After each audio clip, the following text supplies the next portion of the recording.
right, and with that, we'll go ahead and introduce Daria Goncharova from the Department of English.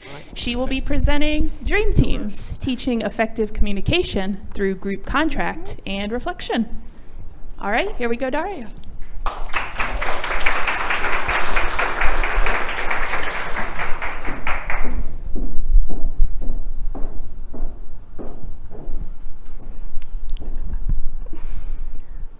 Teamwork makes the dream work. We've all heard this expression. As an English instructor, I value group work because it helps my students develop crucial teamwork skills, making them into more considerate, critical thinkers and communicators so that they can succeed in school and beyond. But if you've ever done group work, you know that it can quickly turn into the stuff of nightmares. In the COVID era, communication challenges strike me as especially troubling. Technology brought us closer together than ever, but it also created new opportunities for misinterpretation. I've seen too many groups nearly fall apart because one student expected a text back acknowledging their efforts, and another one interpreted the thumbs up emoji as the peak of effective communication. This is why my purpose as an instructor is to provide students with a safe space to master the art of effective communication through close guidance in scaffolded reflection. The scholarship on group learning tells us that student groups work best when they start by creating a group contract. In my experience, however, the group contract does not work without reflection.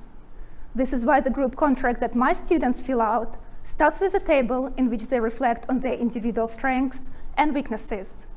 How do their individual learning styles and personalities affect their group performance? By starting with this question, students get to know themselves and each other better, and in the process create a better group contract. But creating a group contract is only the first step. Next comes the scaffolding of individual and group reflection.